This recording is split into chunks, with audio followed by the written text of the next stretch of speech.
Muchísimas gracias. Vamos a empezar entonces. El tema que vamos a conversar el día de hoy se trata de complicaciones tardías de la diabetes. Ustedes en las dos clases anteriores, tanto de anteayer como de ayer, han hablado de la parte introductoria de la diabetes, la definición de la misma. Ayer han tocado el tema de complicaciones agudas y hoy día vamos a hablar de lo que sucede tardíamente en la diabetes cuando no se trata correctamente.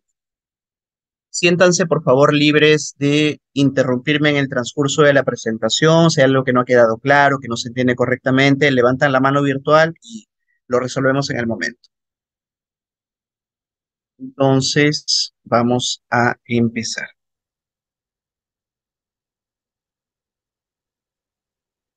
Cuando hablamos acerca de complicaciones tardías, dividimos por cuestiones académicas en dos grandes grupos: complicaciones microvasculares o microangiopáticas y complicaciones macrovasculares o macroangiopáticas.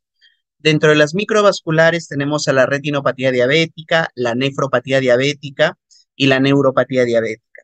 Y dentro de las macrovasculares tenemos el infarto de miocardio no fatal, el evento cerebrovascular, conocido también en inglés como stroke, y la muerte cardiovascular y la insuficiencia arterial periférica.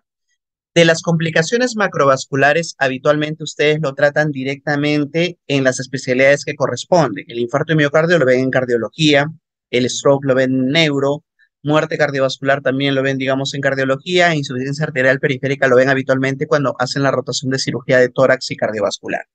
Vamos a concentrar nuestros esfuerzos el día de hoy en hablar un poco más acerca de las complicaciones microangiopáticas.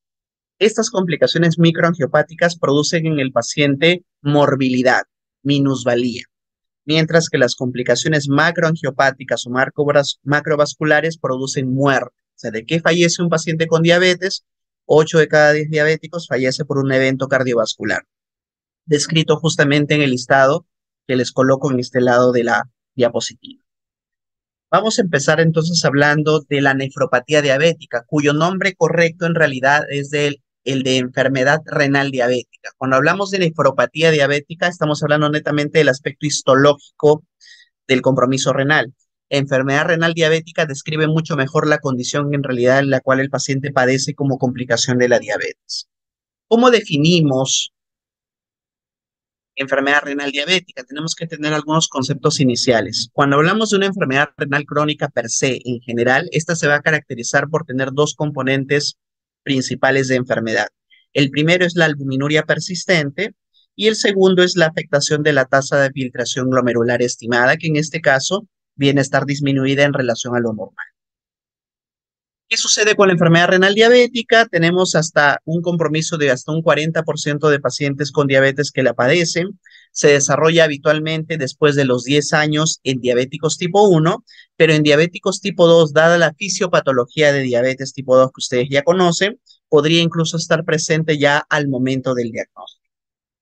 Se caracteriza por poder progresar hacia una enfermedad renal de etapa final que incluye terapia de reemplazo renal con diálisis o hemodiálisis y como tal incrementa el riesgo cardiovascular y los costos en salud. Es un paciente que tiene apoyo dialítico, un paciente que necesita un trasplante renal, efectivamente condiciona un costo mucho mayor para el Estado que un paciente que no tiene esos mismos compromisos. Conceptos importantes que tenemos que aprender cuando vamos a evaluar un paciente con enfermedad renal diabética. El primer componente y el más importante es el de la albuminuria. Para valorar albuminuria, antiguamente, si hubiéramos hecho esta clase hace unos 10 años, les hubiéramos enseñado lo que se conoce como la proteinuria en orina de 24 horas. Y es cuando el paciente antes juntaba su orina en una botella de las 6 de la mañana de un día hasta las 6 de la mañana del día siguiente, y eso se analizaba en el laboratorio y se calculaba la cantidad de proteínas que este paciente había producido en 24 horas y en función a ciertos puntos de corte se establecía si había pérdida de proteínas por orina o no. Pero esta proteinuria que hacíamos antes era efectivamente eso, una proteinuria. Estábamos combinando ahí tanto la albuminuria como las globulinas y otro tipo de fracciones proteicas que se pueden perder por la orina, cuando en realidad lo que teníamos que medir era específicamente a la albúmina. Conforme pasaron los años, se han ido puliendo mejor estos métodos diagnósticos y hoy en día ya podemos medir solamente la albúmina en fracciones muy pequeñas. Entonces ustedes van a observar en algunos laboratorios cuando se mide albuminuria con el término microalbuminuria, que esta va a ser expresada en miligramos por decilitro. Esa microalbuminuria que se conoce en muchos laboratorios como microalbuminuria simple, no nos sirve a nosotros para hacer la disquisición de enfermedad renal diabética. No me refleja en realidad cómo está perdiendo mi paciente la albúmina a nivel de la orina.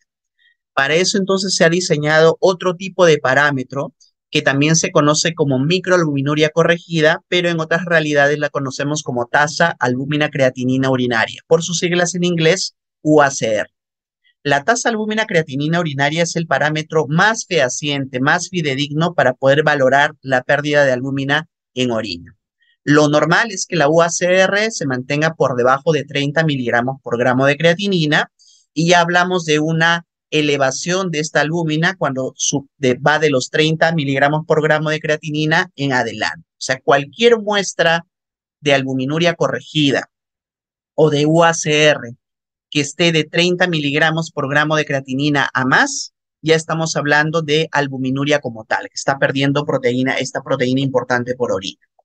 ¿Cuál es el problema también? Que existe una alta variabilidad biológica entre las muestras, o sea, puede haber diferentes resultados en una misma persona, incluso hasta más del 20% de diferencia. Por lo tanto, para yo poder establecer una albuminuria persistente, que es la que me interesa, debo tener al menos 2 o 3 controles de UACR en un periodo de 3 a 6 meses para establecer correctamente el diagnóstico. Doctor, ¿por qué necesitaría hacer tantos controles? 2 o 3, 3 a 6 meses, qué pesado, con uno solo es suficiente. Lo que sucede es que existen artefactos que pueden modificar esta UACR, que son los que se encuentran aquí abajo. El ejercicio, si esa persona hizo actividad física dentro de las 24 horas en las cuales se tomó la muestra de orina, el resultado le va a salir elevado.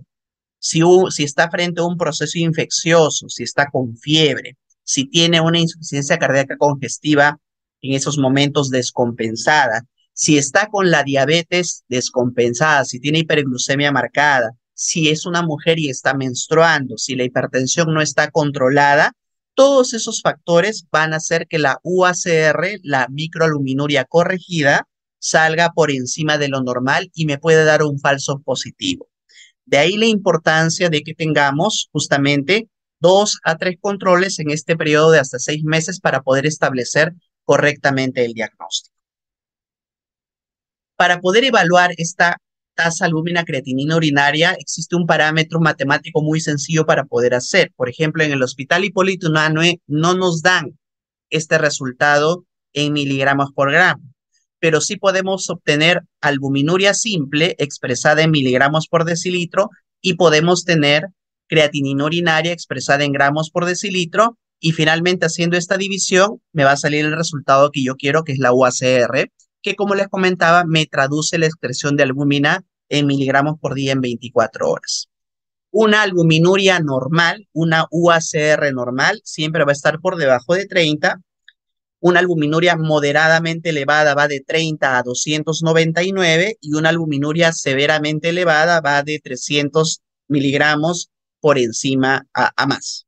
Ahora, antiguamente, y todavía lo van a ver ustedes en alguna literatura, por cuestiones académicas, este segundo parámetro de albuminuria moderadamente elevada también se conoce como microalbuminuria y la albuminuria severamente elevada se conoce como macroalbuminuria. Por cuestiones en realidad de la fisiopatología de la albuminuria, o sea, significa que a partir de 30 miligramos por gramo en adelante ya hay patología, es que se decidió no tener ese punto de corte. Entonces, por ejemplo, la Asociación Americana de Diabetes en sus guías de los últimos años ha quitado el término micro y macroalbuminuria y coloca esto, que a mi punto de vista, a mi modo de ver, en realidad me parece la misma tontería, porque finalmente estamos diciendo exactamente lo mismo. O sea, ¿para qué gastar tanta saliva diciendo albuminuria moderadamente elevada? Si puedo decir microalbuminuria y albuminuria severamente elevada, si puedo decir macroalbuminuria. Entonces, desde ese punto de vista en particular es algo que yo criticaría la guía porque me parece un gasto de palabras innecesario. Para fines prácticos, para ustedes, de repente con sus docentes en la práctica, quizá estén utilizando el término de micro y macroalbuminuria, es totalmente válido. Ya no es una cosa incorrecta desde mi punto de vista. Mientras sepamos, obviamente, los puntos de corte. Y reiterarle siempre que con un solo resultado de UACR no hacemos diagnóstico de albuminuria. Tenemos que tener por lo menos 2 a 3 en un periodo de 3 a 6 meses para establecer correctamente el diagnóstico, porque es una albuminuria persistente, no la que se presentó en una sola ocasión. Otro elemento que tenemos que tener en cuenta cuando vamos a evaluar al paciente con enfermedad renal diabética es lo que se conoce como tasa de filtración glomerular estimada, por sus siglas TFG en E minúscula. Esta tasa de filtración glomerular estimada, antiguamente se utilizaban diferentes fórmulas matemáticas. La más conocida probablemente para ustedes era la fórmula de Cockcroft-Gault. Es una fórmula bastante sencilla de recordar, por eso es que yo cuando era estudiante de medicina la utilizábamos con bastante frecuencia. 140 menos la edad por el peso sobre la creatinina, y si era mujer se multiplicaba por 0,85.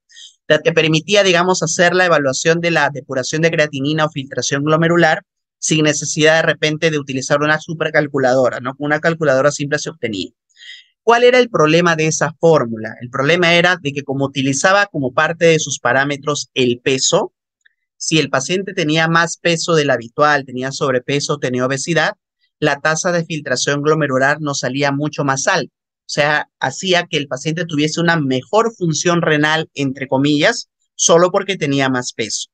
Entonces, con el paso de los años se ha ido modificando y se han ido recomendando mejores ecuaciones para hacer un cálculo mucho más exacto de esta filtración glomerular. Hoy en día, la recomendación tanto de la guía europea como de la guía americana y de la iniciativa CADIGO es la utilización de esta ecuación, ¿no? De la ecuación de la colaboración epidemiológica para enfermedad renal crónica, por sus siglas en inglés, CKD, que es la que habitualmente ya se recomienda hoy en día para hacer este cálculo. Estas calculadoras ustedes la pueden obtener en diferentes aplicativos y calculadoras médicas, siempre ya se actualiza, no hay necesidad de aprenderla porque es una fórmula bastante engorrosa, pero deberíamos poder tenerla a la mano, ¿no? Y qué mejor en el celular. Un resultado que va por debajo de 60 de manera persistente se considera anormal. ¿Cómo hacemos el cálculo de esta fórmula? Como les comentaba, acá se encuentra enfermedad seca de EPI, la fórmula es 142 por minuto, por la creatinina sérica, por una constante, es una ecuación de verdad súper complicada, entonces no es menester que ustedes la aprendan, simplemente esto es para demostrarles de que sí sale de algún lugar, no es una cosa inventada, pero que es importante poder utilizarla para poder hacer correctamente el cálculo de la tasa de filtración glomerular estimada. Teniendo en cuenta entonces estos dos parámetros, albuminuria persistente, UACR que les comentaba, y la tasa de filtración glomerular estimada, yo establezco mi diagnóstico de enfermedad renal diabética, que se define como la presencia de albuminuria y o. ¿Qué significa y o? Que puede venir juntas las dos alteraciones o una sola por separado. Albuminuria y o tasa de filtración glomerular reducida en ausencia de signos o síntomas de otras causas primarias de enfermedad renal. Pónganse que es un paciente diabético, pero tiene una glomerulonefritis intersticial, que es otro tipo de patología renal. Entonces, eso no es enfermedad renal diabética, ¿no? Por eso es que aquí se coloca y la guía lo establece correctamente, en ausencia de signos o síntomas de otras causas primarias de enfermedad renal. Glomerulonefritis, glomerulopatías, acidosis tubular renal, etcétera, etcétera. Entonces, en ese sentido en particular, se establece una nueva forma de clasificar la enfermedad renal diabética. ¿Y cómo clasificamos? Utilizando este cuadro de doble entrada. Ustedes ven en esta parte lo que viene a ser la albuminuria, aquí en la parte superior, A1, A2, A3, dependiendo de si el paciente tiene una albuminuria normal, microalbuminuria o macroalbuminuria. Entonces, yo lo clasifico como A1, A2, A3. Y en relación a la filtración glomerular estimada, calculo la función renal en G1, G2, G3, que se divide además en GA y GB, G4 y G5. Entonces, esta combinación de albuminuria con la tasa de filtración glomerular estimada a mí me va a permitir en la intersección de ambos establecer qué es lo que tengo que hacer y cómo tengo que proceder.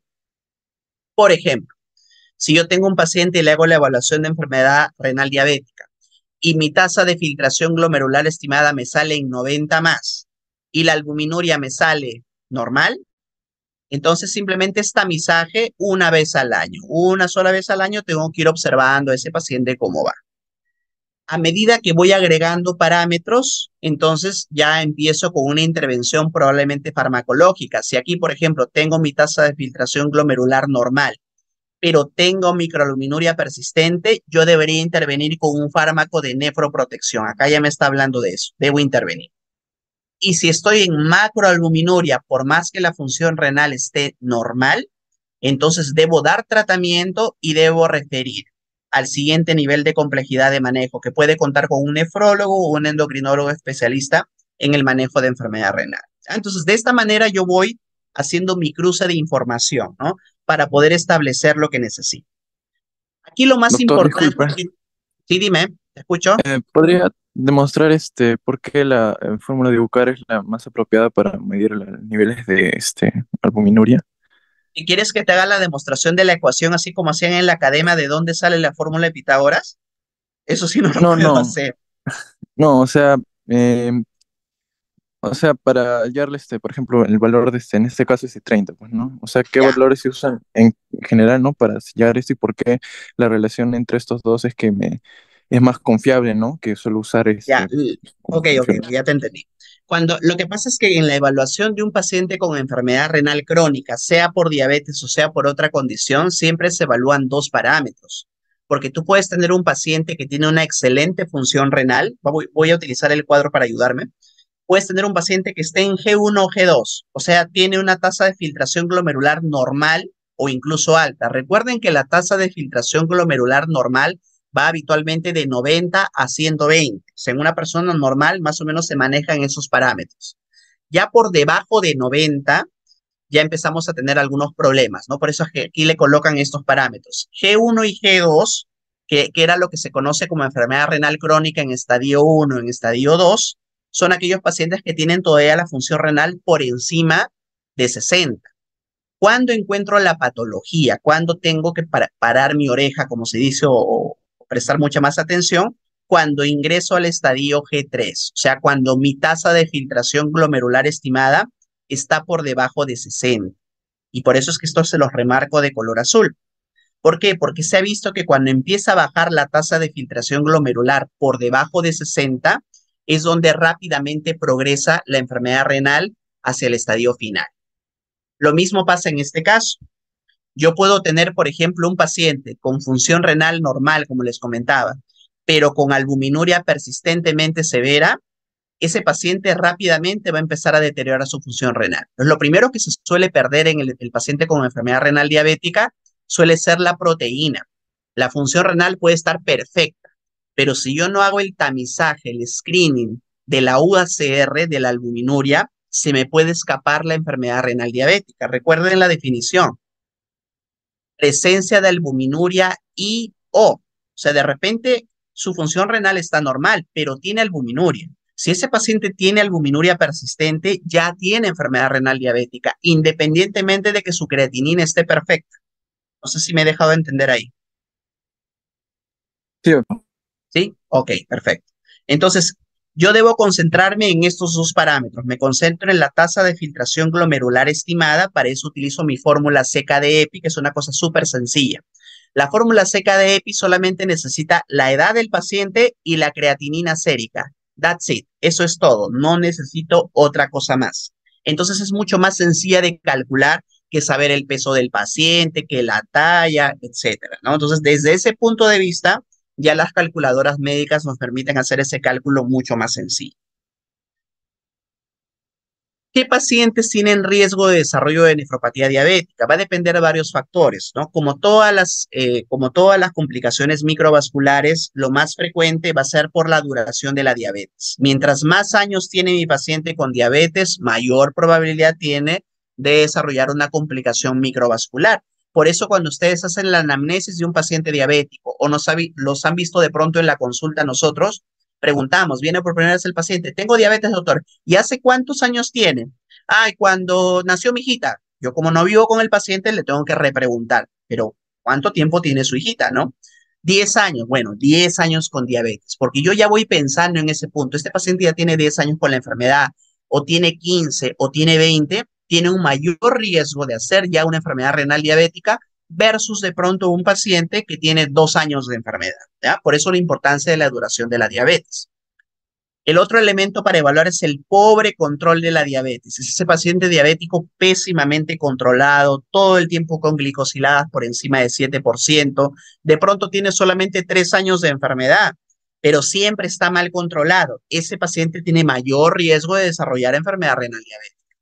Si mi paciente tiene antecedentes familiares directos de diabetes con enfermedad renal diabética, también tiene un mayor riesgo de desarrollar la misma a etapas tempranas de la diabetes. Les pongo un ejemplo súper clásico.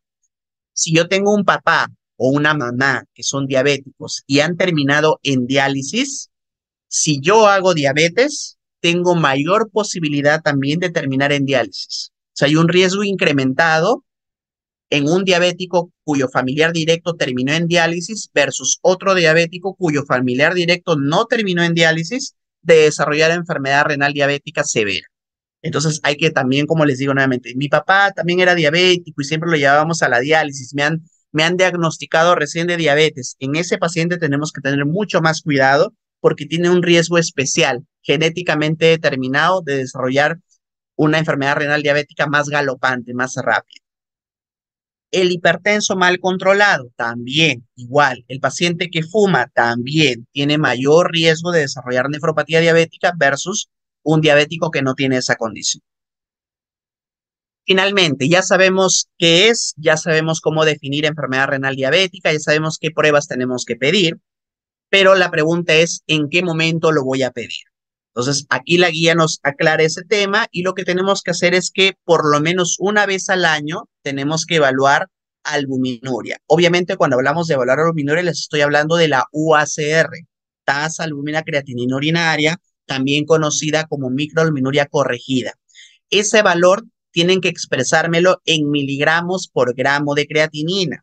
Si ustedes van al laboratorio de Pepito Pérez, Nuestra Señora de la Mamá de no sé quién, y les dan un resultado de albuminuria que no está expresado en miligramos por gramo, ese resultado no es microalbuminuria, es una microalbuminuria simple, no es la corregida con creatinina, no es UACR. Hay que yo sepa, hasta el momento de las referencias que tengo de mis pacientes, 3 laboratorios que sí me reportan la UACR. El primero es ROE, el segundo es Suiza y el tercero es un laboratorio que se llama Multilab.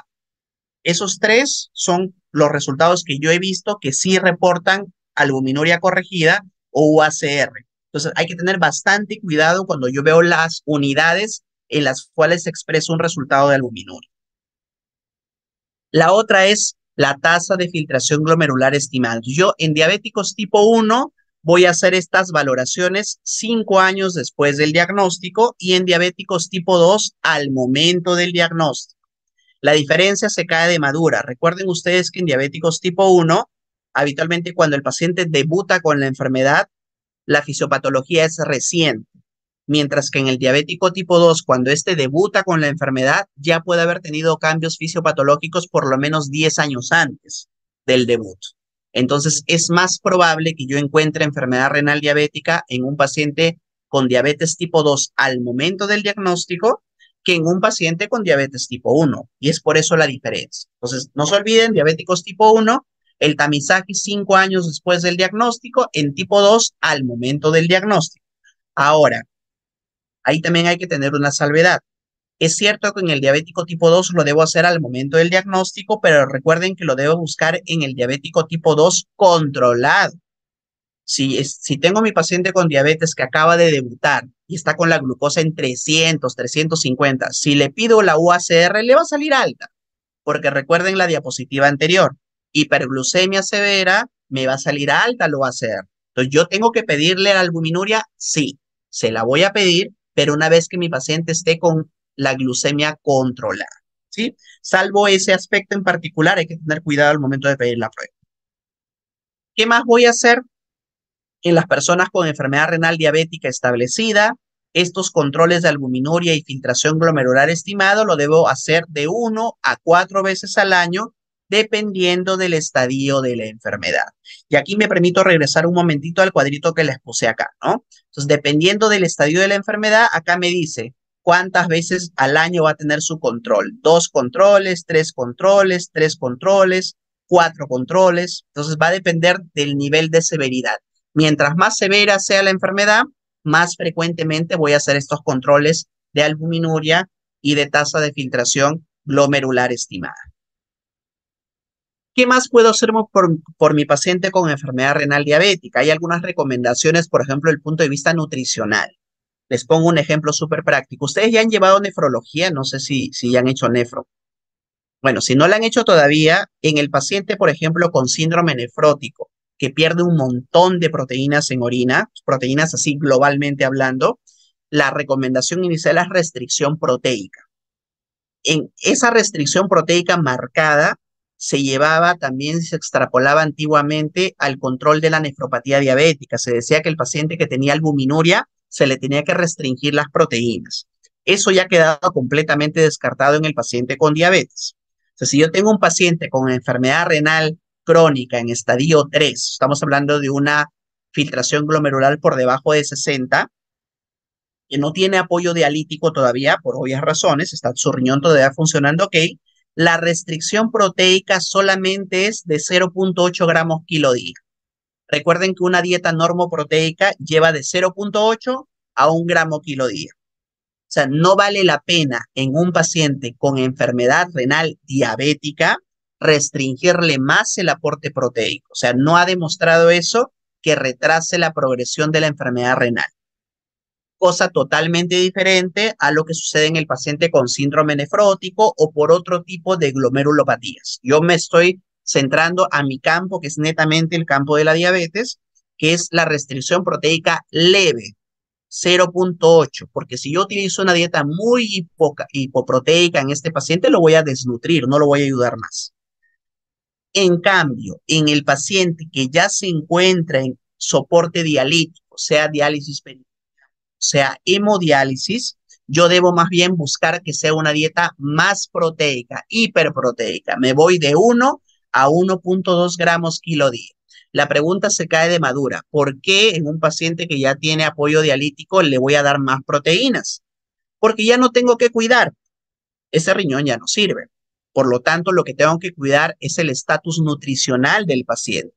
Y el paciente con enfermedad renal terminal final suele desnutrirse rápidamente. Entonces, yo no me preocupo por si le doy más carga de proteínas o menos carga de proteínas, porque finalmente en la máquina de diálisis va a hacer el trabajo de filtrar, lo que ya no hace su riñón. Entonces, tengo que procurar darle una buena cantidad de aporte proteico en su plan de alimentación. ¿Ya? Entonces, no se olvide, pacientes que no tienen apoyo dialítico, máximo la restricción proteica hasta 0.8 gramos kilo día. En el paciente que ya tiene terapia de reemplazo renal, puede utilizar de 1 a 1.2 gramos kilo día, incluso a más, dependiendo del nivel de desnutrición que ese paciente pueda tener. ¿Cómo hago ahora? Nos vamos a la parte del tratamiento. Ya sé cómo prevenir, ya sé qué cosas tengo que poner en mi paciente. Ahora, ¿cómo se trata la enfermedad renal diabética? Lo primero que tengo que saber es cómo evitar que progrese. Y lo que se ha demostrado es que el control de la glucosa y el control de la presión arterial son fundamentales para reducir el riesgo o enlentecer la progresión de la enfermedad renal crónica en diabetes. O sea, nuevamente, a veces miramos qué le damos para el riñón. Acá lo importante es ver su glicada, su glicosilada está bien controlada la presión arterial, ¿por qué no le damos tal medicamento que ha salido el último de la guía? Pero si su presión está en el cielo, o sea, no le manejas bien la hipertensión, no le manejas bien la glucosa, estás pensando en utilizar un nefroprotector. Entonces hay que tener cuidado con eso y tratar de hacer lo que en nuestro nivel de resolución podemos hacer. Cuando ustedes estén en el primer nivel de atención, no van a tener dapagliflozina, empagliflozina, finerenona, no. Pero van a tener un captopril, van a tener un enalapril, probablemente un losartán para manejar correctamente la hipertensión de ese paciente. Entonces, hagan lo que puedan hacer en su nivel de resolución. ¿Qué más nos dice la guía? En pacientes que tienen diabetes y enfermedad renal diabética, debería utilizar un inhibidor de la SGLT2, que es un inhibidor del cotransportador sodio-glucosa tipo 2, tipo empagliflozina, dapagliflozina, canagliflozina. En el Perú tenemos empagliflozina y tenemos dapagliflozina. Cana lo tuvimos un tiempo, pero desapareció del mercado.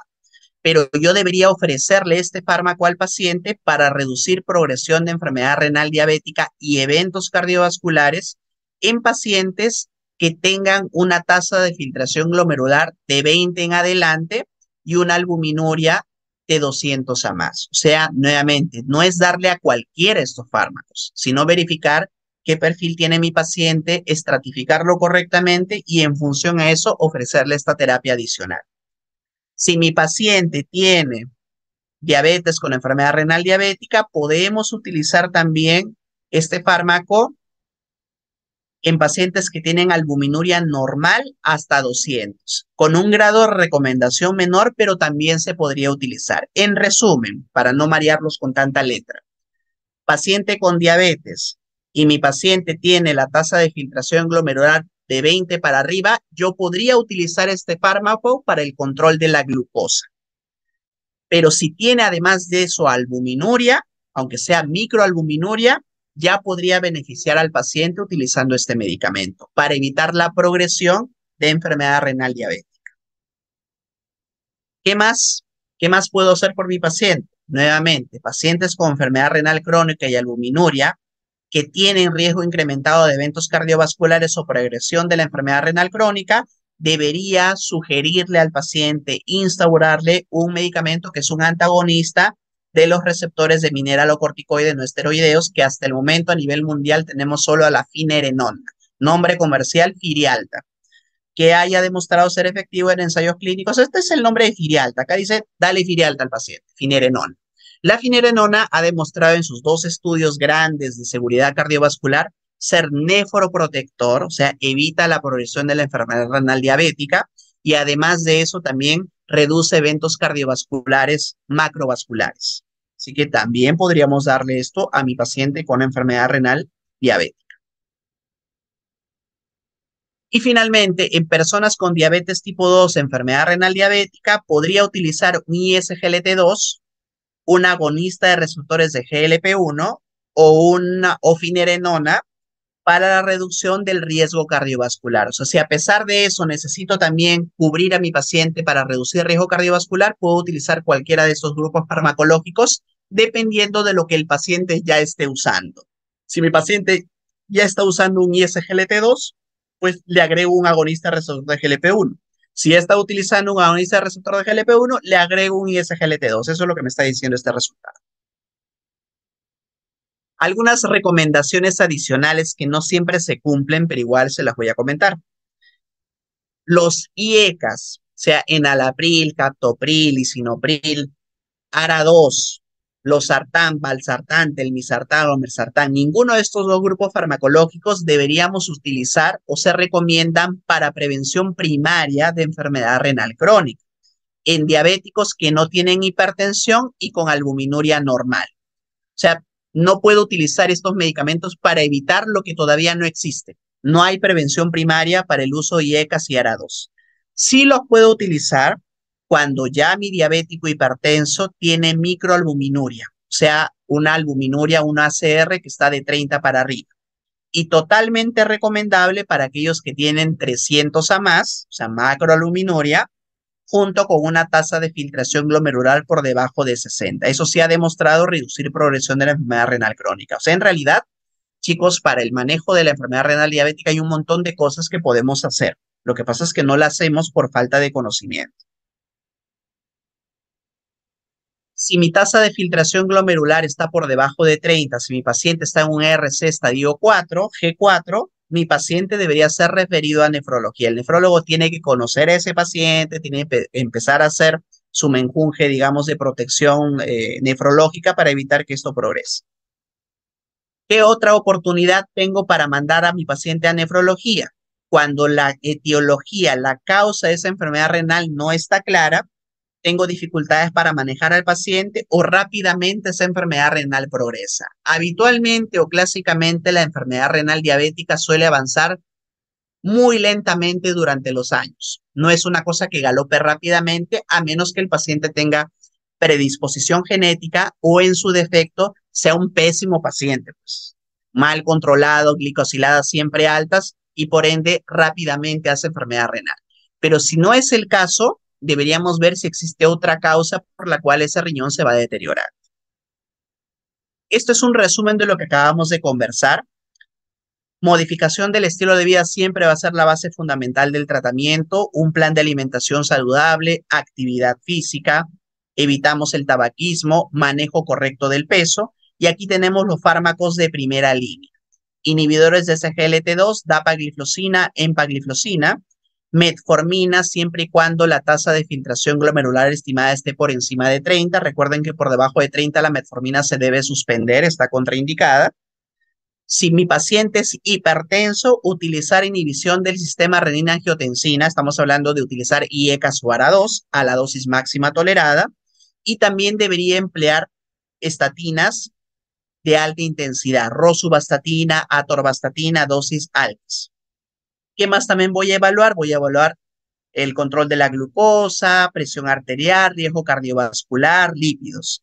Y utilizar terapia basada en corregir riesgos adicionales, lo que les comentaba a ustedes, ¿no? Utilizar un agonista de receptores de GLP-1 si a pesar de que estoy con estos medicamentos, mi paciente no mejora su control. Tengo que agregar otra terapia.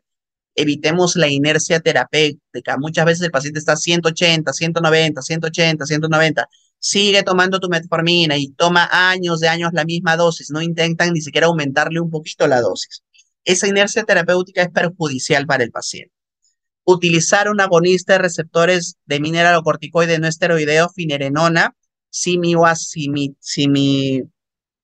albuminuria está por de 30 para arriba y el potasio está ok, ahí sí tenemos que tener cuidado. Terapia antiagregante plaquetaria, otro tipo de medicamentos para el manejo de las estatinas. Igual otros fármacos más para el control de la glucosa. ¿Ya? Pero ahí tienen la base del tratamiento o el resumen de lo que estamos conversando. Muy bien, hasta aquí. ¿Alguna pregunta acerca de enfermedad renal diabética? ¿Algo que no haya quedado claro? ¿Alguna cosa que no se haya entendido? Hablen ahora o callen para siempre.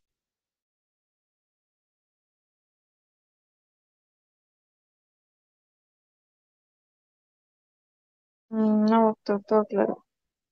¿No? El que calla otorga, así que supongo que si todo está ok, vamos a pasar al siguiente punto, que es evaluar la otra complicación microangiopática, que es la retinopatía diabética. Uy, ¿qué pasó con esto? Ahora sí, listo.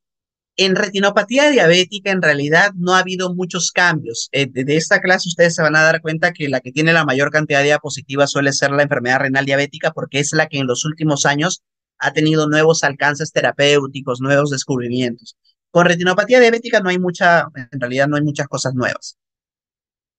¿Cómo definimos retinopatía diabética? Complicación vascular específica en diabéticos tipo 1 y tipo 2, muy relacionado con la duración y el control de la diabetes. Es la causa más frecuente de ceguera en adultos entre 20 y 74 años en países desarrollados y en Estados Unidos. Y otro elemento que a veces no se conversa mucho, pero que es importante saber, es que cuando hablamos de retinopatía diabética, nos dirigimos netamente a la retina, porque es donde se presenta el daño más representativo, más característico.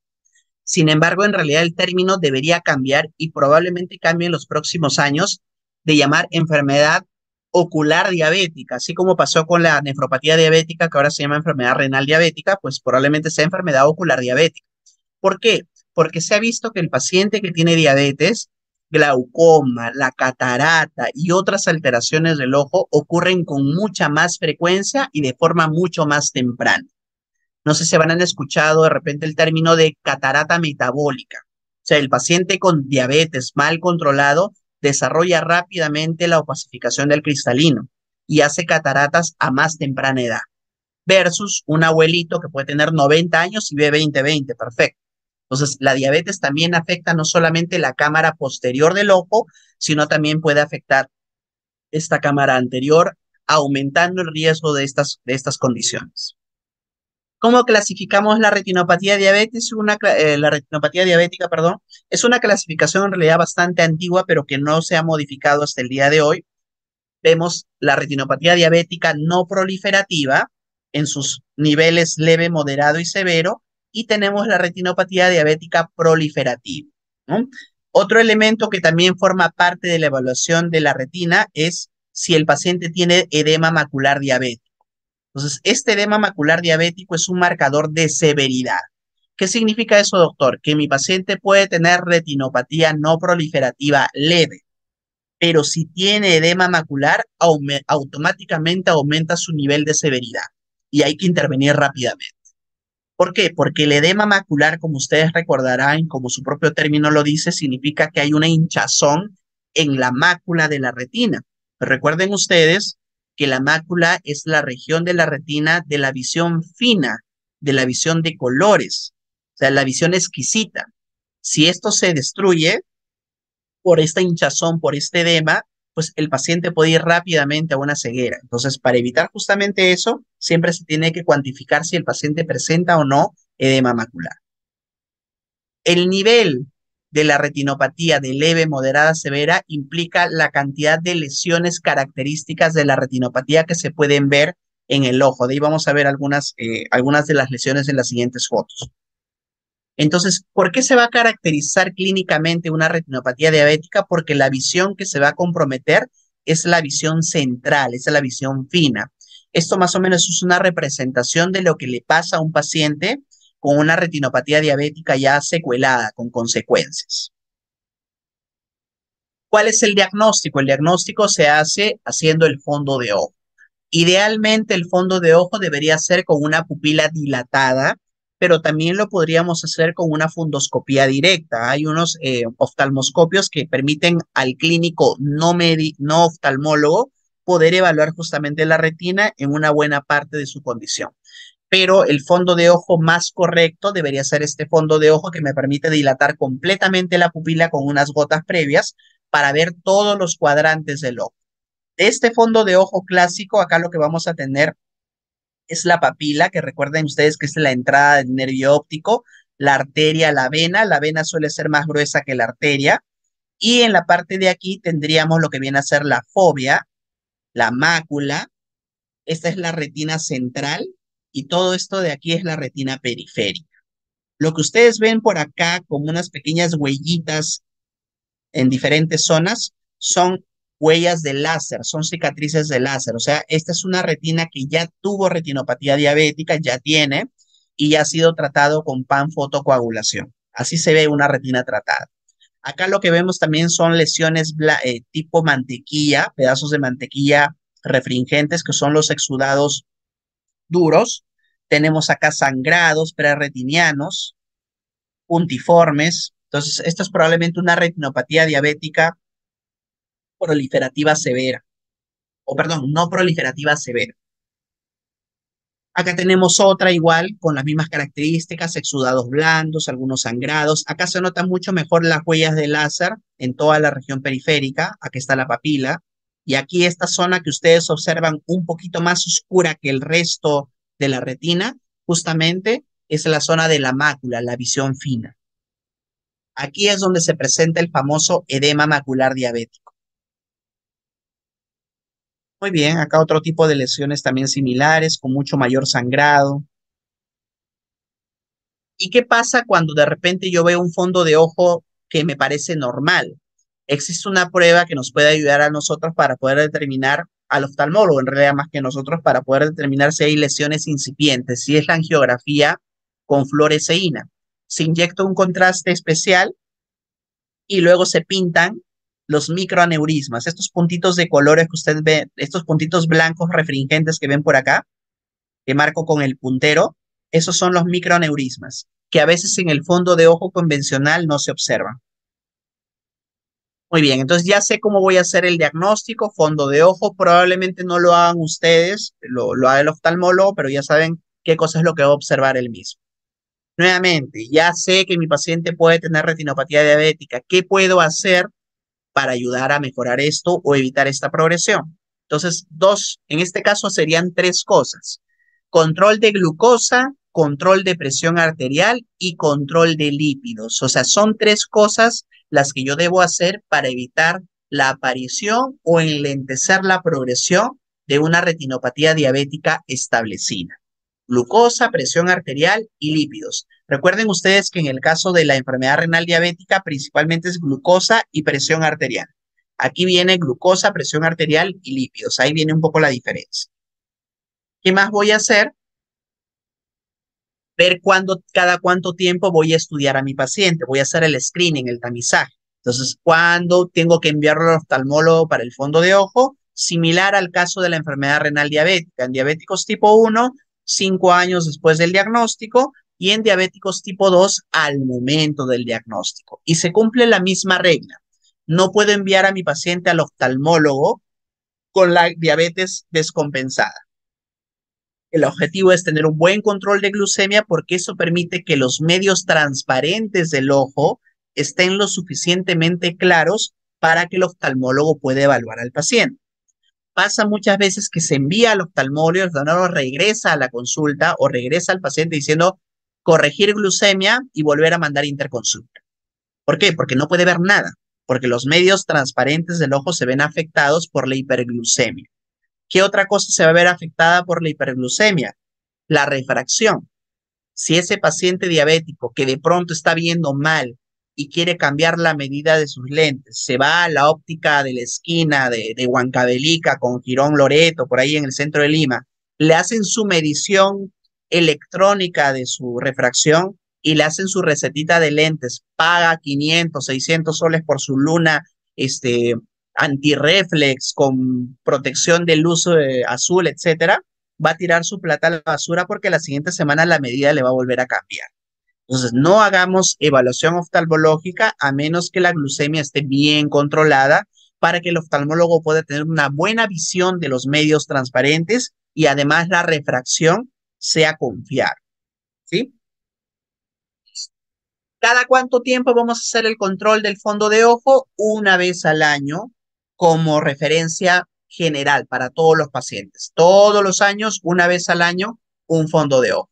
Hay algunos casos donde si ya tiene mi paciente daño, o sea, ya hay retinopatía diabética, el mismo oftalmólogo le dice, mira, tu próximo control va a ser en 6 meses o va a ser en 3 meses, porque de pronto ya tiene edema macular diabético, de pronto ya tiene riesgo de desprendimiento de retina. Entonces es un paciente que tiene que ser seguido de más de cerca. Pero si no, lo clásico es una vez al año, incluso en el paciente que está súper bien controlado, de pronto hasta cada 2 años. Hay una consideración especial en el sexo femenino. Aquellas mujeres que ya tienen diabetes, que están buscando gestar o ya están embarazadas, es importante hablarles de que en esos casos la retinopatía diabética puede progresar mucho más rápido o puede aparecer. Entonces, se recomienda en ese tipo de casos que el examen de fondo de ojo para una mujer que busca embarazarse, que está en periodo de edad fértil, que está buscando gestación, debería tener su fondo de ojo antes de embarazarse, luego en el primer trimestre y cada 3 meses durante toda la gestación y un año después del parto, porque se ha visto que en estas pacientes puede haber aparición o rápida progresión de la retinopatía diabética. Entonces, como prevención se hace eso. ¿Cuándo voy a mandar a mi paciente al oftalmólogo? Que sea idealmente un oftalmólogo retinólogo que tenga experiencia en manejo de retinopatía diabética. Cualquier situación en la cual yo tengo edema macular, ese paciente tiene que ir a oftalmología sí o sí, de todas maneras. Si mi paciente tiene retinopatía diabética no proliferativa moderada o severa, también. Y si tiene retinopatía diabética proliferativa de cualquier condición, también. O sea, la única retinopatía diabética que de pronto no requiere que el oftalmólogo lo vea tan rápido es la leve, la no proliferativa leve.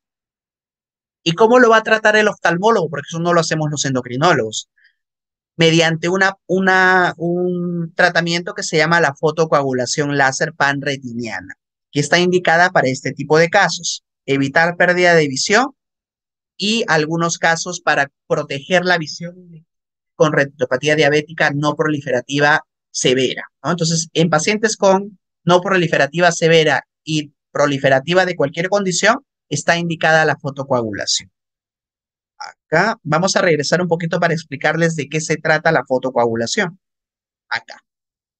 La pregunta siempre, digamos que me hacen muchos alumnos cuando yo les enseño esta foto es, doctor, ¿y por qué el láser se va a la retina periférica y no se va a la zona donde están las lesiones. Ahí yo veo los puntos de sangrado, los exudados blandos, incluso cerca de la mácula. O sea, ¿por qué? ¿Por qué se va por este lado? Y tiene que ver con la fisiopatología de la retinopatía diabética. ¿Qué pasa en la retinopatía diabética? En esta retinopatía diabética lo que yo voy a tener es un nivel severo de hipoxia a nivel de la coroides. Recuerden que la coroides es la capa que alimenta a la retina, o sea, el conjunto de vasos sanguíneos que se encargan de alimentar toda la zona de la retina. Esa coroides entra en disfunción endotelial por la diabetes mal controlada. Se llena de placas ateromatosas, se obstruyen los vasos y se crea un cuadro isquémico en esa zona.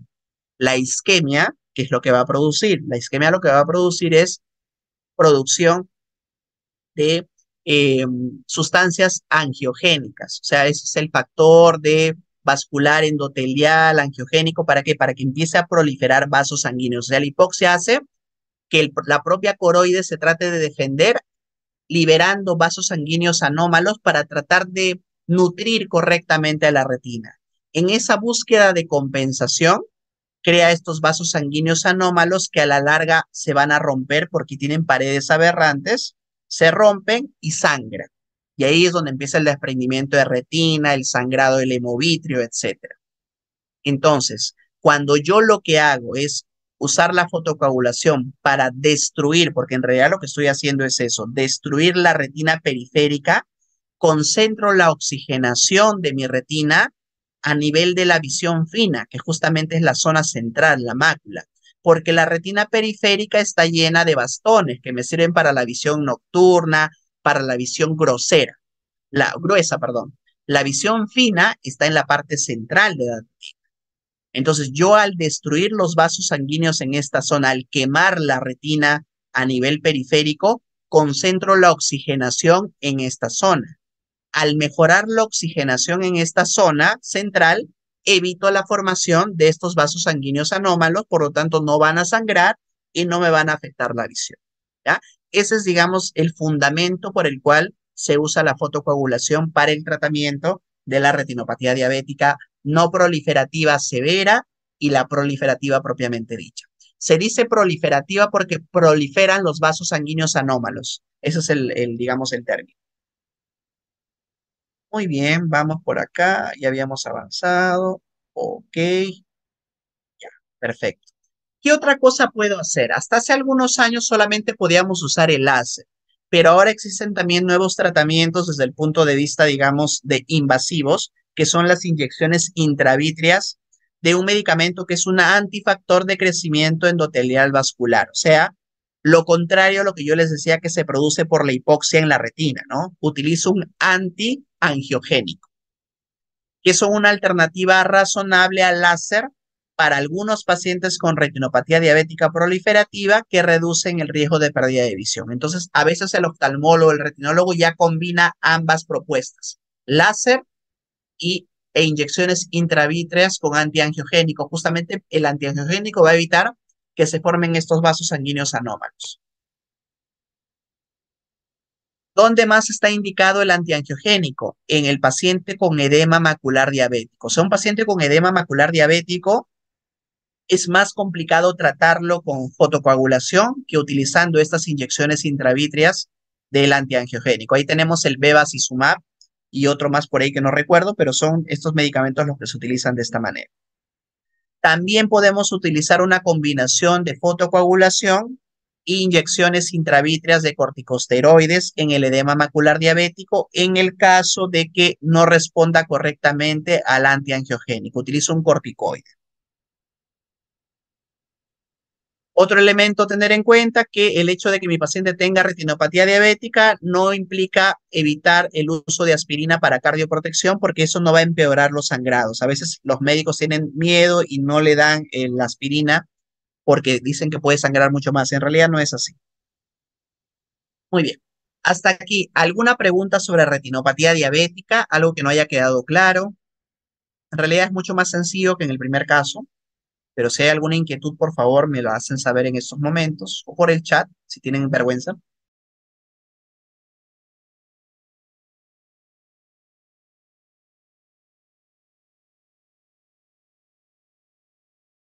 Hay una pregunta. Primera pregunta. Ah, no, sí está claro, doctor. Ok, perfecto. Gracias, Nereida. Muy bien. Entonces vamos a la última parte que viene a ser la neuropatía diabética. Yo siempre lo he comentado cuando me han preguntado. En realidad, esta clase de complicaciones crónicas de la diabetes deberían ser tres clases. O sea, una clase de renal, una clase de oftalmo y otra clase de neuro. Pero bueno, así son los tiempos de complicados.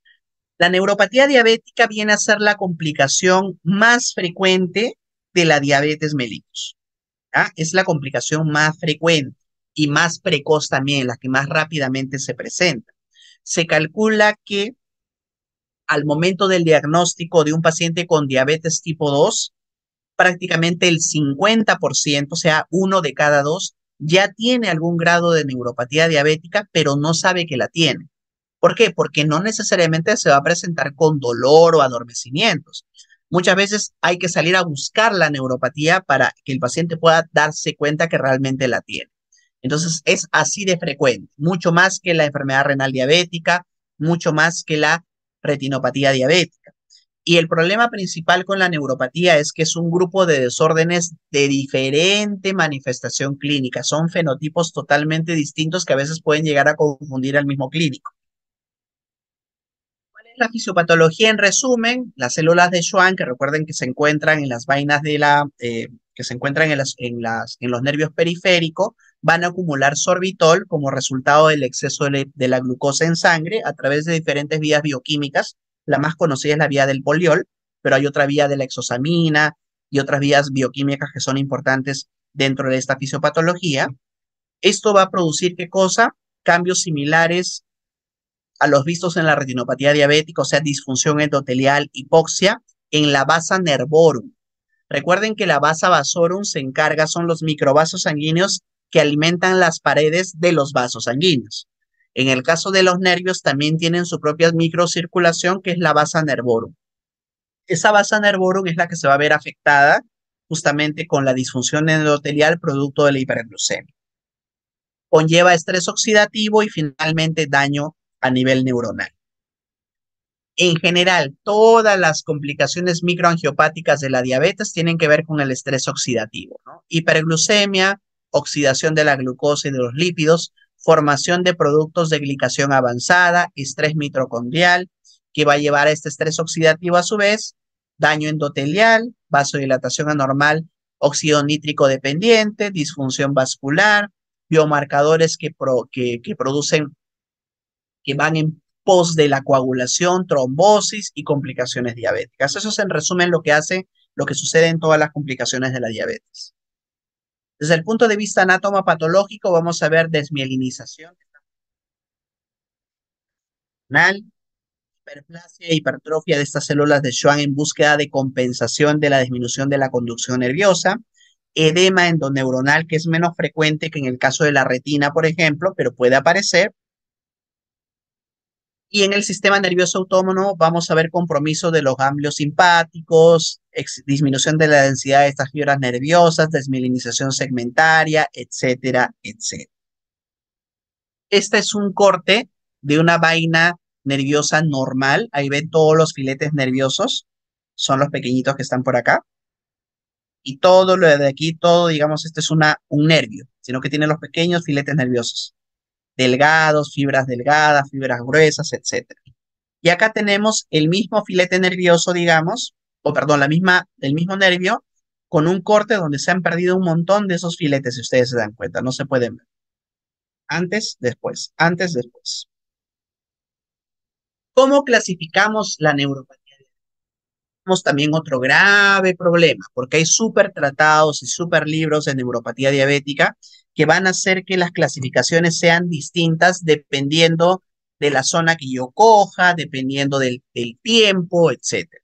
Aquí les he traído una que es la que utilizamos en Neuralat, es de la Asociación Latinoamericana de Diabetes que estudia solamente neuropatía diabética, que todavía está vigente, que es la rápidamente reversible. Ahí tenemos la neuropatía de la hiperglucemia o la neuropatía de la prediabetes. Sí, el paciente con prediabetes puede hacer también cierto grado de neuropatía, entre comillas, prediabética, porque los cambios fisiopatológicos pueden darse a nivel nervioso incluso antes del debut de diabetes. De ahí a la importancia, y esta es una de las principales causas por las cuales el 50% de pacientes con diabetes tipo 2 ya tienen neuropatía al momento del diagnóstico, porque se puede presentar desde estadios tan tempranos como la prediabetes. Polineuropatías simétricas como la sensitivo-motora simétrica distal, sensitiva aguda, autonómica. Si hablo del punto de vista focal y multifocal, puede haber compromiso de un par craneal, compromiso de un plexo a nivel troncal como una radiculopatía, un plexo braquial, plexo femoral, motora proximal. O sea, hay diferentes presentaciones clínicas de la neuropatía diabética. La más frecuente, ¿cuál es? Es la polineuropatía sensitivo-motora simétrica distal. Es aquella que se presenta en guante y en calcetín. ¿Qué voy a ver en guante y en calcetín, doctor? Va a haber dolor.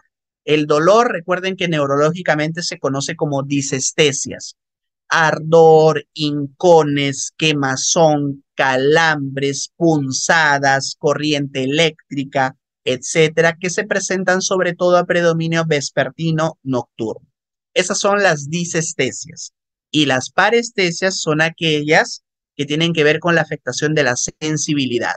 Hormigueo, sensación de adormecimiento, como que estoy caminando por encima de algodones, no siento bien, no siento el dedo, no siento ese tipo de cosas, son las parestesias. Habitualmente en la polineuropatía sensitivo-motora simétrica distal se van a presentar una combinación de ambas.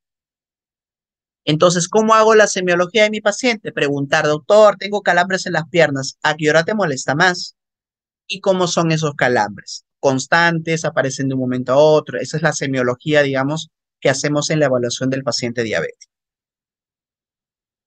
¿Qué más voy a tener por acá? Lo que les decía, ¿no? Mononeuropatía del nervio craneano. A veces el paciente con neuropatía diabética puede debutar con una parálisis facial. Puedo pensar que es una parálisis de Bell cuando es simplemente consecuencia de la neuropatía diabética. Entonces, hacen parálisis facial periférica asociado al problema de la neuropatía de fondo.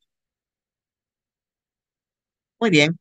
Acá hay otro tipo diferente de neuropatías por su clasificación, ¿no? Mononeuropatías por atrapamiento, síndrome del túnel carpiano, ciática, a nivel peroneal también el pie caído. Si es a nivel del plexo, pues dependiendo del plexo comprometido, voy a tener dolor, debilidad muscular, etcétera. La neuropatía por hipoglucemia, que se presenta habitualmente con parestesia, seguida de debilidad, atrofias simétricas. Y otro elemento importante de ver acá es la neuropatía autonómica, que realmente es un capítulo aparte. La neuropatía autonómica se va a caracterizar por afectar de manera distinta al sistema nervioso autónomo, valga la redundancia, y va a presentar diferentes manifestaciones clínicas. ¿Cuál es el problema con la neuropatía autonómica? Que a diferencia de la polineuropatía sensitivo, motora, simétrica distal, que es la presentación más frecuente, esta en realidad no tiene una forma correcta de manejarse. O sea, no hay forma de manejar una neuropatía autonómica. Hay medicamentos que pueden paliar algunas cosas, pero en realidad no hay un tratamiento dirigido a mejorarlo. De ahí que es súper complicado su manejo. Desde el punto de vista cardiovascular, lo más frecuente vamos a tener al paciente con hipotensión ortostática. Es ese paciente con diabetes que al cambio de posición va a desmayarse, se va a sincopear. Y también va a estar ese paciente diabético que aparentemente no hace nada, está tranquilísimo, pero tiene una taquicardia constante, una taquicardia sinusal de reposo.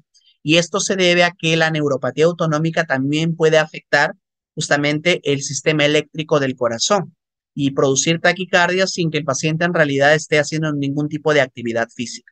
Se le descarta hipertiroidismo, le descartan un montón de cosas y al final resulta que por descarte es una neuropatía autonómica asociada a su diabetes de años. Otro elemento importante a tener en cuenta es que la neuropatía autonómica cardiovascular es la causa principal del infarto de miocardio silente. Como el cuerpo pierde la sensibilidad y el corazón, los nervios que se encargan de darle dolor al paciente, ese paciente se puede morir y no se da cuenta, porque no siente el dolor precordial clásico que presenta el paciente de infarto de miocardio clásico habitual. Desde el punto de vista cardiovascular, ya lo tenemos estos como elementos muy importantes. A nivel gastrointestinal se va a presentar de dos maneras, la gastroparesia diabética y la enteropatía diabética. Gastroparesia diabética es el retardo de la evacuación gástrica, o sea, se queda más tiempo la comida en el estómago, me produce reflujo gastroesofágico, sensación de llenura precoz, mientras que la enteropatía diabética puede cursar con dos elementos, diarrea de predominio nocturno y constipación. Hay momentos que está estreñido el paciente, momentos que está con diarrea, utiliza a veces antidiarreicos, a veces laxantes y está en un ping-pong con respecto a estas manifestaciones. La enteropatía diabética es una causa de diarrea crónica por descarte, por ejemplo. No sé, se descartó enfermedad inflamatoria intestinal, enfermedad de Crohn. Por ahí ese paciente si tiene diabetes puede terminar con una enteropatía diabética y por eso hace una diarrea crónica. A nivel genitourinario, ¿qué es lo más importante? La disfunción eréctil, ¿no? Eso de lo que a veces el varón diabético no habla. Cuando uno no le pregunta, no se lo va a comentar por prejuicios, por vergüenza, etcétera. Entonces, ese es el elemento frecuente que a veces mejora con los inhibidores de la 5-fosfodiesterasa como el sildenafil o como el tadalafilo, pero a veces no. A veces es tan severa que requiere incluso prótesis peneana. También vamos a tener el otro problema que es más importante probablemente que la disfunción eréctil, que es la vejiga neurogénica, que es un gran problema porque son pacientes que no sienten cuando su vejiga está totalmente llena, miccionan por rebosamiento, hacen infecciones urinarias a repetición, terminan en autocateterismo cada 8 horas para poder vaciar su vejiga. Es todo un problema. En realidad, lo mejor que le podría pasar a un diabético es hacer su neuropatía diabética clásica porque cuando viene el componente autonómico es un problema de muy difícil manejo y muy frustrante para el paciente y para el médico que lo trata. ¿Cómo establecemos entonces el diagnóstico de neuropatía diabética? Síntomas y signos típicos, lo que les comentaba, disestesias, parestesias a predominio vespertino nocturno, es lo clásico, en guante, en calcetín. Y lo otro es que tengo que evaluar los umbrales de sensibilidad distal y simétrica. Tengo que evaluar sensibilidad táctil, térmica, vibratoria y dolorosa en ambos miembros inferiores para poder hacer esta evaluación correctamente. Esos, digamos, son los criterios más importantes. Y para eso utilizo diferentes métodos diagnósticos. Para evaluar, por ejemplo, la sensibilidad vibratoria, voy a utilizar el diapasón de 128 Hz colocado en diferentes puntos de los pies. Para evaluar sensibilidad presora, voy a utilizar el monofilamento de 10G, también en diferentes puntos de la planta del pie.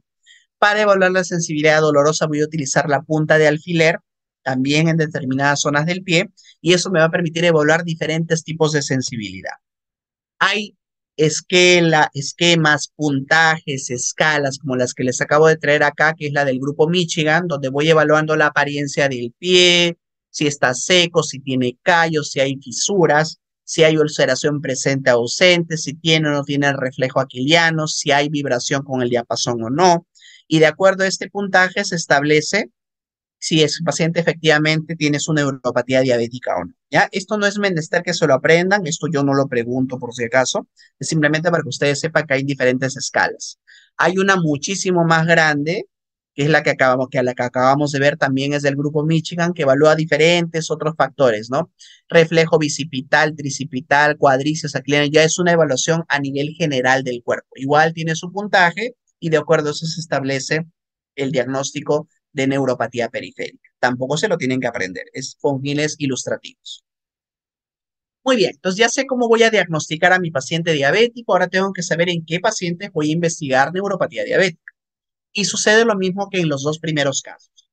5 años después del diagnóstico de diabetes tipo 1 y al momento del diagnóstico en el paciente con la tipo 2. Y luego una vez al año. Para poder evaluar esta polineuropatía diabética simétrica distal, siempre la historia clínica, la anamnesis, cómo son tus molestias, y lo segundo es el examen de temperatura o punción con alfiler para evaluar fibras delgadas, y para evaluar fibras gruesas uso el diapasón de 128 Hz. Pregúntenle por si acaso a sus médicos de práctica, muchos de ellos tenemos el diapasón para poder enseñarles y ver exactamente de qué estamos hablando. Pero de manera constante, todo paciente debería tener una evaluación anual con el monofilamento.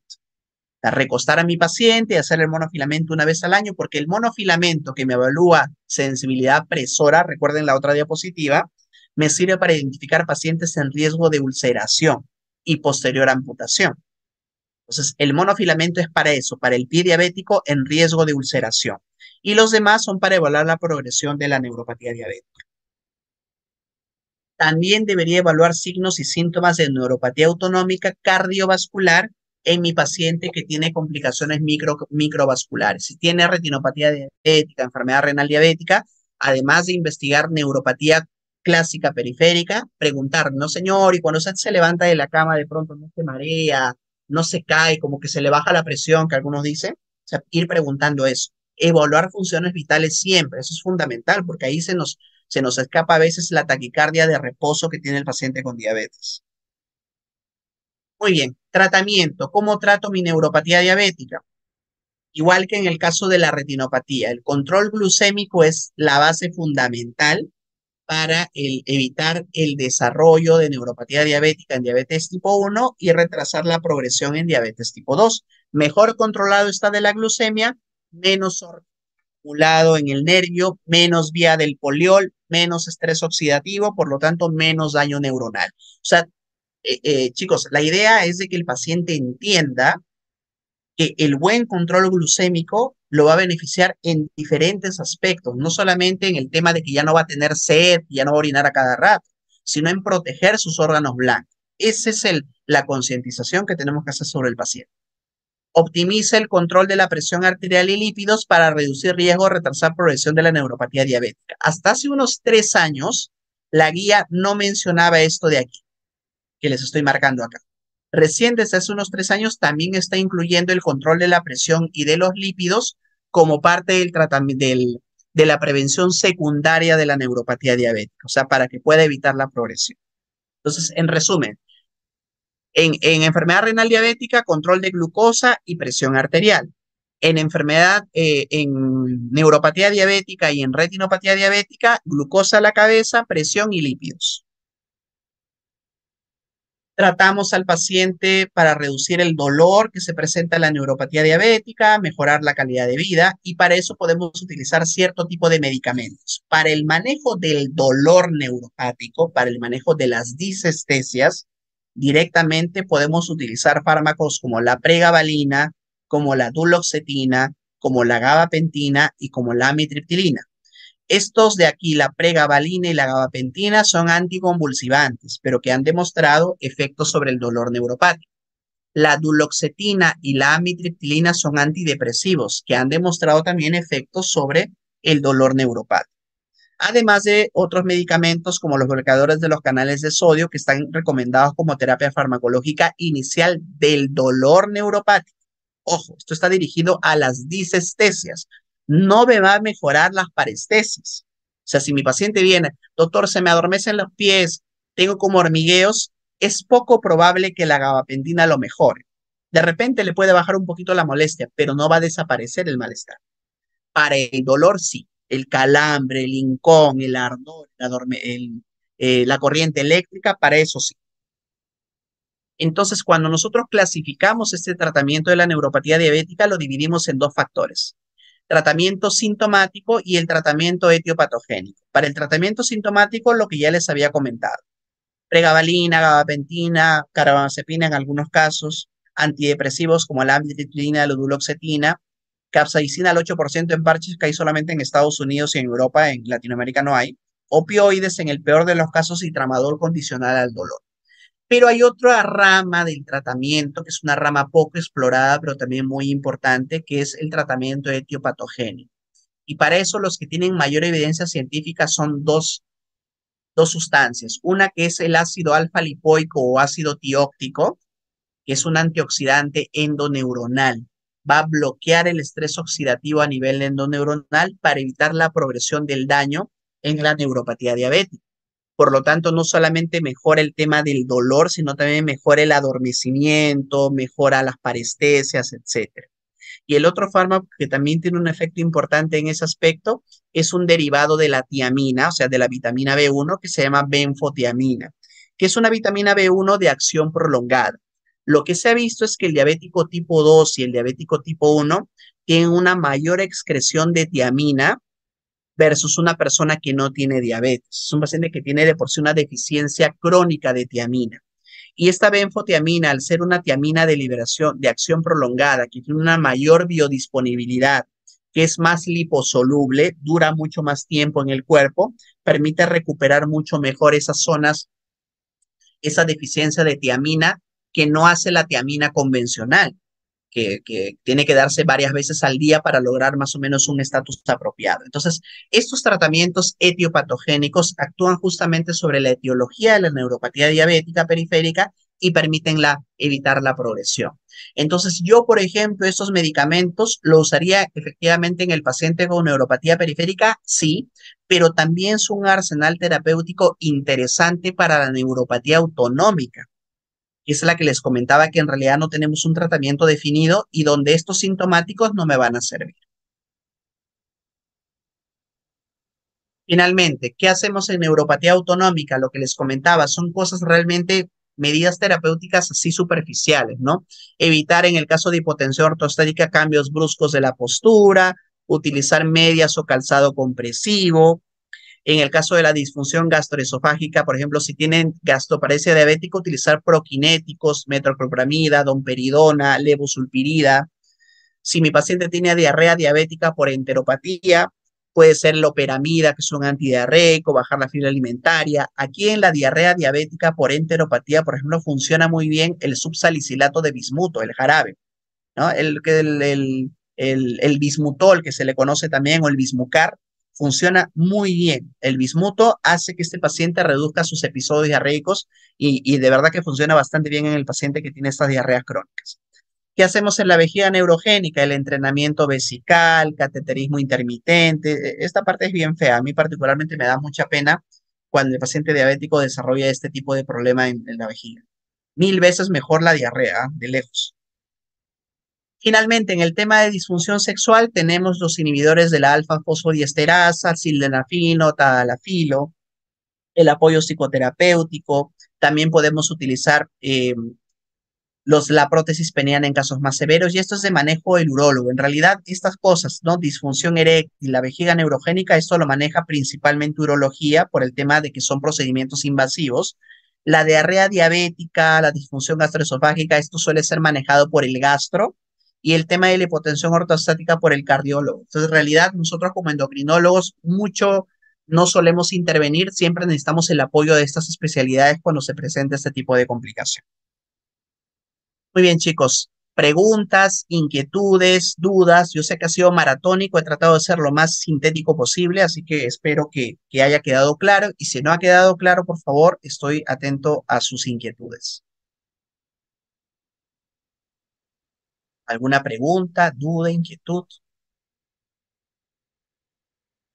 Creo que ninguna. Doctor, disculpe, Dime. soy Nereida. Una consulta. Usted mencionó que va a haber también neuropatía en prediabetes, ¿verdad?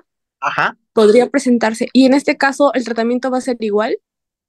Mira, esa es una pregunta muy interesante. Gracias, Nereida. Yo tuve la oportunidad de participar como speaker justamente de un laboratorio que se encarga de producir benfotiamina, y en función a eso tuve que investigar un poco más al respecto. Y ese es el elemento, ese grupo de pacientes, por ejemplo, que tienen neuropatía en la prediabetes, podría beneficiarse de mejor manera del tratamiento con benfotiamina o con ácido alfa lipoico, o sea, tratamiento etiopatogénico, porque de pronto ese paciente en prediabetes todavía no va a presentar la carga de las disestesias, no va a haber calambres, sino lo que va a haber es, se me adormece un poquito el pie, me hormiguea, lo siento como anestesiado. ¿Y qué pasa habitualmente? No le hacemos caso. Sí, señor, ya le va a pasar a usted, la media seguro está muy ajustada, cambie de zapato, pero en realidad ya son signos de neuropatía.